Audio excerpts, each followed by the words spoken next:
This is Lou. Lou is a little bit of a nervous dog around people she doesn't know. One of the things that she loves to do is go for walks, but her guardian says that she does not like her harness. And in the video above this, we showed the guardian trying to put the harness on her. She wouldn't come near it. Now, if you see, when she was looking at my bag, if you rewind it a little bit, you'll see she was leaning forward and keeping her legs behind her. That's something a dog does when it's uncertain about something. So what, in this case, it's me. She's nervous about new people. But I've spent enough time using positive reinforcement where she feels comfortable and she'll take treats from me, from my hand before where she probably would have bit me. But what I'm going to do in this video is I'm going to talk about how you can create what we call a CER, or a conditioned emotional response.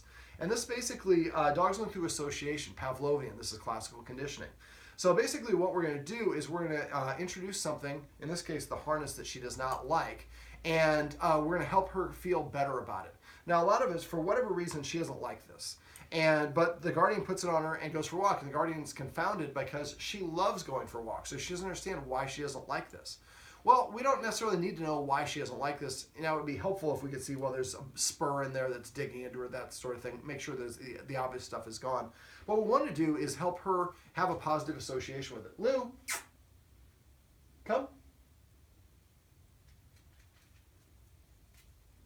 We need you on camera for this, Lou. How about if I drop a treat over there? Will that help? What if I move this over here? Here you go, Lou. How about if we put one there too? Of course, when you're filming, the dog doesn't want to cooperate. Lou. Oh, you can still see it, huh? Uh-huh, that's the thing. Here, Lou.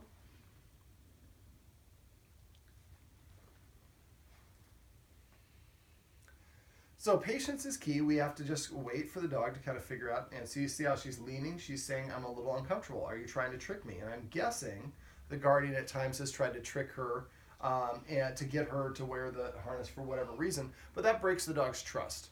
So what we're going to do here is I'm going to try to create a conditional emotional response. Now the first thing I'm going to do is I have a clicker here. Now I just got done priming the clicker off camera. Now to prime the clicker, you're just going to throw a treat on the ground like this. And when the dog gets it, you're going to click.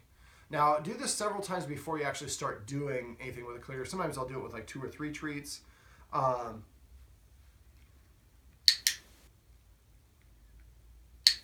you see that first time she's a little bit of a twitchy dog.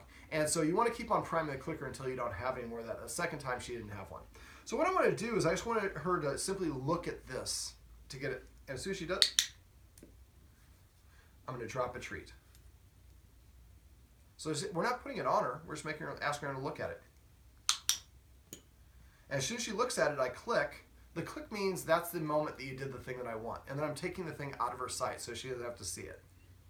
See, she's not leaning over. She doesn't look stiff.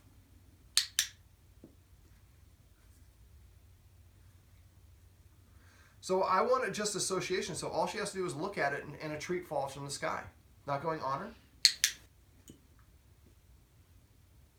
And you see that hesitation and that lean and a little stiffness. So all these things tell me she's too uncomfortable. She's not comfortable with it. So we're going to keep on doing this until when we pull this out, you see her like coming towards it. And, her body language says, I'm comfortable with it.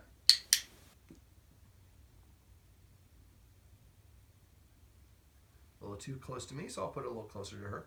So if she's stiff, put the treat a little bit closer to her.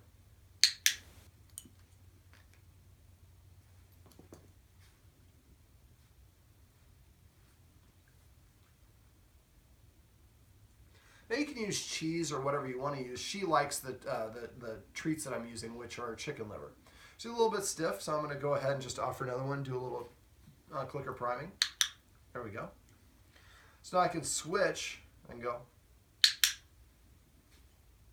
Which probably in her case can be better to not have the item in the treat hand. So.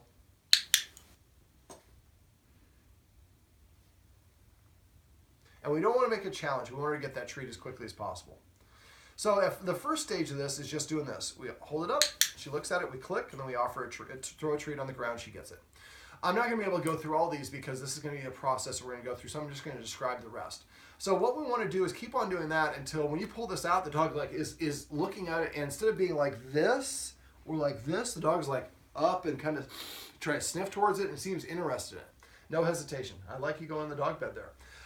So the next stage is after the dog is very comfortable with it, and while you're doing this, you shouldn't use this for walks. We want to try to use something different.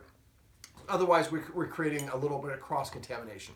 So the next stage is once the dog will actually, I hold it up and the dog looks at it wherever it is. The next stage is when the dog's sitting here, I would hold it out like this. And I'm not going to, this is usually what the dog sees when I'm putting it on, is this is what the dog sees. So that's become a negative association. So I just kind of offer it like this. It's the same thing, but it looks a different orientation. I'm just going to present it and offer it out here in front. But again, don't do this stage until you throw it out like this. Anywhere she's at, she looks comfortable. She's almost approaching it. Next stage, you just hold it out here like this and hold it static. Now, if she won't do it static, you can actually do it like that. As soon as she touches it with her nose, I'm going to click, and then I'm going to give her a treat. And then I'm going to take the object away. Now, it'd be better if you were holding it and just going like, she touches with her nose, click, toss a treat, and pull it away. So when this goes away, and then the treat gets dropped. Right now, she really doesn't like this at all. So even if her guardian holds it, she won't even walk by her guardian, because I think, again, that's because we've tricked her so many times. After a while, when we just hold it up and we click, and then she gets a treat, after a while, you'll hold it up, and now it's a positive. If I look at that, good things happen. We don't want to go to the next step, tactile contact, until she feels supremely confident about it. But then you hold it off like this. She comes over and touches with her nose, click, and drop a treat. And then you do it more and more, and eventually she does more and more of those. Now, there's a video Jean Donaldson did, who's a famous dog trainer and behaviorist, where she uses a halty, which is the one that goes over a dog's snout, and hated it. Well, she used the same concept to create a conditional emotional response. The dog liked doing it on its own. I'm guessing these are on the top. So basically, after the dog will come up, however you offer it, she comes over and touches it with her nose. The next step is I would maybe offer it like this. And if she comes up and touches it, and do it in this orientation, because this is how it's going to go on her. So the dog should be approaching from this angle. So she comes and approaches it, click, every time she comes over. After a while, then what you want her to do is offer one of these like this, and you try to get her to put her paw in it. And as soon as she puts her paw in it, we click and give her the treat, and then she gets to walk away. We're not putting it on her. So we're putting this on her into individual steps and creating a conditioned emotional response. So when I see that, good things happen to me. My emotional state is positive. I'm now being conditioned through a lot of repetition to want to. I sound like somebody's doing a book report on War and Peace. It was a book about peace and war. I'm describing the name, but that's really what it is. And after a while, this will represent the excitement of a walk. This is classical conditioning. And you pull this out. She'll run over and jumping and putting her paws in the air, so you can almost do it like you're doing a commercial. And she throws it on and slaps it on, and then she's ready to go. But if the dog is nervous about it for whatever reason, and we continue forward and not respecting or listening to the dog communicating to us that it doesn't like this for whatever reason, because we associate. And this is why I talked about the guardian off camera. This is like a lot of men think, well, I can give a woman a shoulder massage. She's got a sore neck, because I'm not doing it sexually, and my goal is to do something that I think is good. Well, if the woman thinks I'm creepy, me touching her is not going to help. In this case, the dog doesn't want the person to touch. That's why I gave a lot of respect when I came in and offered a lot of treats, but didn't try to touch her. But if she's telling me I don't like this and I force it on her anyways, I'm breaking my trust with her and then creating a negative association, which is probably what the guardian did for this. But if you take your time and you create a conditioned emotional response, this becomes a positive thing that dogs like. I've seen people do this with muzzles. I've people do this with doggy backpacks, saddlebags, whatever you want to call it, trimming their nails, all sorts of things that dogs don't like doing. If you take your time and create positive associations, the dog will be happy to do it and actually look forward to doing it. So this is how you can create a conditioned emotional response in a dog.